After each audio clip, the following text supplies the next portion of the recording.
Just a quick thank you to all my patrons. I really appreciate the support. It helps the channel a ton. Some new patrons, Andrew, Jen, Caitlin, Chris, Lauren, and Nikki. Thank you guys all so much. Let's talk my reading plans for the month of November.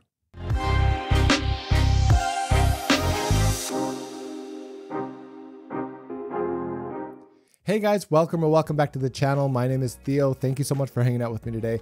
I wanted to give you guys my November TBR, give you guys the list of the books that I'm going to try and get to in the month of November. I just started one a little while ago and I'm super excited to talk about some of these. I was just about to record my September and October kind of combo wrap up, but I thought I'd do this first, get this out, let you guys know what's on the docket for November, and then I'll do my September and October wrap up and let you know how the last couple months have been for reading. So without further ado, let's go ahead and get into it. The first one that I started literally this morning is, I'm very excited because it's a channel read along with myself and Alex at Tall Guy Reads on the Discord. We've been running through the series, one book every month.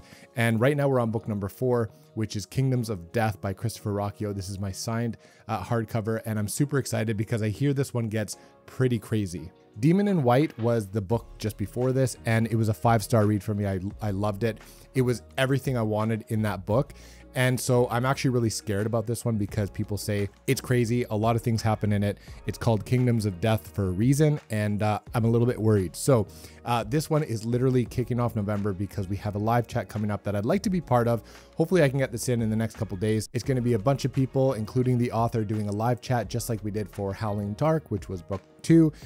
We're going to combine, I think, Demon in White, the previous book, and this one for our basically live discussion chat about these books in anticipation for December's release of Ashes of Man, which we'll all be reading soon enough. So that is the first book that I'm going to get to. And actually, I do have the arc of Ashes of Man as well. So with any luck, I'll get to that one later on this month. I have a lot of books that I have to get to. And so I don't know if I'm going to be able to get to Ashes of Man before its release early December. It is released quite early in December. I believe the 6th comes to mind, so we'll see if I can get to that.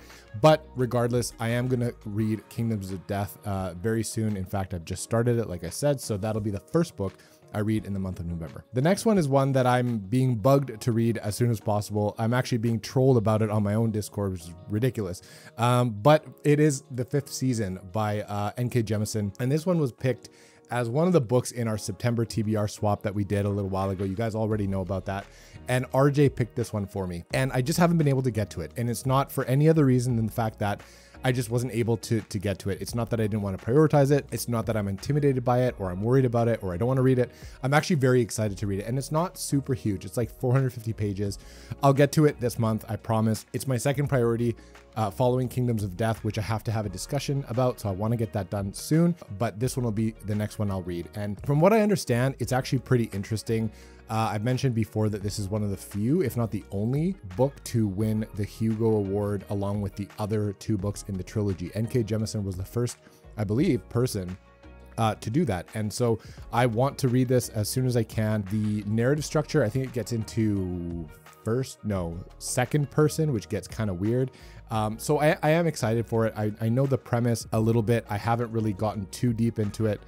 But yeah, I just, I'm looking forward to it. I'll get this done. And then that way we can have kind of a group wrap up, recap, whatever, of how those books went and how that TBR swap went. And some of the hot takes maybe from a couple of those books, because we've all done, well, I'm doing my wrap up soon, but everybody else I think has done their kind of personal wrap ups, but we haven't talked about each other's choices and why we chose those books necessarily, and how that worked out, and if we're going to continue with some of these series, if we liked the author, if we're going to read anything else by these authors. So there's a lot to talk about in that wrap up as well. So I hope to get through this one very quickly. It'll be the second book that I read in the month of November following Rocchio's book. The next one that I really want to get to is one that will conclude a trilogy for me. I've put this off way longer than I would have liked, but it is book 3, The Light of All That Falls, by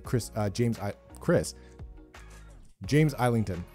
This is the 3rd book in the Lacanius trilogy. I really enjoyed the first 2 books. In fact, I'm doing a book haul here pretty soon, and I got the first book, The Shadow of What Was Lost, used at a bookstore. I found a hardcover, and so I was super excited because all I have is these paperbacks, which I think are awesome. The covers are really beautiful. They look really nice on the shelf, being white and different colors and stuff. But that one is a really nice hardcover, so I ended up buying that, and I think I'll collect the other ones because it's gearing up to be kind of a favorite. I quite like the series. It's not without its flaws. I mean, you know, all books and series can have certain things, but overall, I really enjoy it. The epilogues in these first two books are the best that I've ever read. They just leave you completely jaw on the floor, like wanting to read more. So I'm kind of embarrassed and shocked that I didn't pick this up right away. It's because I had structured kind of plans and buddy reads and read-alongs and all that stuff. So I left this a little longer because it is kind of a convoluted series. It is a little bit complicated and there's a lot to digest. And so I left this a little bit longer than I would have liked to. But what's nice is at the beginning of each book, there's a beautiful wrap-up done that really gives you a nice recap of what happened in the previous book. And actually, I think in this book, there's a recap of the first two. So I should be just fine. And I can't wait to get to this one and find out what the hell happens. Again, it's always nice to wrap up a trilogy, wrap up a series, and get it under your belt and just have a nice, satisfying conclusion. So I'm excited for that. That'll be next on my list for November. Next is one that I was coerced and bullied into reading because Alan really wants me to be his friend. And he wants me to read this book with him. And actually, it's because he was supposed to read it with some other people, or some other people neglected to include him or thought maybe he didn't have time and they're reading it and he just wants to be part of the discussion. And, he doesn't want to be left out and he has no one else to read it with because they've kind of jumped ahead. And so he said, I was kind of his last resort friend. And he thought, you know what, Theo's good enough. Why don't I just ask him to read it? So we're going to read David Gemmell's The Lion of Macedon. This is, I believe, I do know it is book one of a duology because I have the other one behind me. The second one is called Dark Prince. And so I believe it's just those two books. And that's why I'm confused, because I wonder if it's two of a longer series. I'm pretty sure it's a duology. So yeah, this one, honestly, I don't know very much about it. Alan knows a ton about Greek history and about kind of the time and the era that this takes place and all the people that might be in it, all the historical figures. I am going into it blind. I have no idea what this is about or when it takes place or what. I kind of have an idea, but I'm not going to get into what I think it is. I'm just going to go in blind and enjoy a little bit of historical Greek fiction. I haven't read anything by David Gemmell. I actually have Legend, I believe, which is the first book in the Drenai series that he has. So I'm excited to read David Gemmell. I also have Troy behind me, which is a different series altogether, I believe. So I'll be starting with The Lion of Macedon, reading it alongside my buddy Alan over at the Library of Alexandria. And I'm very excited to read this with him. I can't imagine anyone better to read Greek historical fiction alongside, to be able to discuss and ask questions and to absorb just a fraction of his wealth of knowledge that he has for this stuff. So I can't wait, Alan. I'm on it with you, buddy. We'll get it done. So if all of that works out and I have a little bit of time, I'm going to get back to one of the best books I've been reading this year, and that is Stephen King's It. I started it in October. It was part of my spooky season TBR. I'm about 50% into it, and all I want to do is read this book. I cannot stop reading this book. I have it on audio as well as the physical. I do have the ebook as well.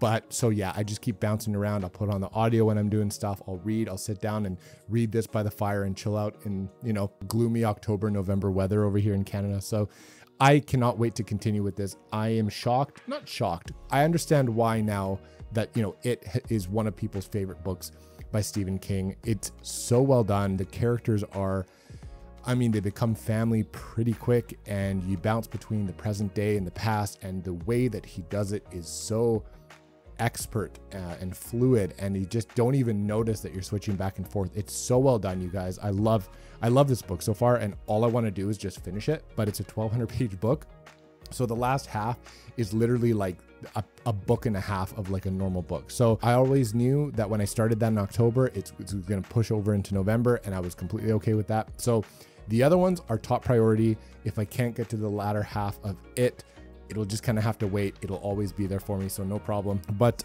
yeah, and by the way, I should mention that is the first time that I'm reading it. So, it took this long to get to it, another month or two or whatever, it's fine. I'll always have that to get back to. So I am going to prioritize all the other ones I talked about. It will be on the back burner for now. Hopefully I can get to it. Some really good books, guys, some really good series. I get caught up with the Sun Eater series, before Ashes of Man comes out. I get to wrap up the Lycanius trilogy. I get to start a new one. Well, I get to start 2 new series actually, because if I like the 5th season, I have the other 2 books already. I bought this trilogy a while back, so I'm excited to finally get to it. And everyone who's been dying for the September TBR swap wrap-up group discussion will be able to get that sooner than later, because I'm the last one that they're waiting on. So it is what it is. Let me know, guys, what you're reading in November and how your last month, October, turned out. And if you guys have read any of the ones that I'm reading this month, and of those, which ones did you like better than the others? So that's it for me. Quick TBR. I'll be recording my wrap up here pretty soon, and you'll get that when you get it. So that's it for me, guys. Hope you guys enjoy the rest of your week and have a really good day. Talk to you guys soon. Catch you on the next one.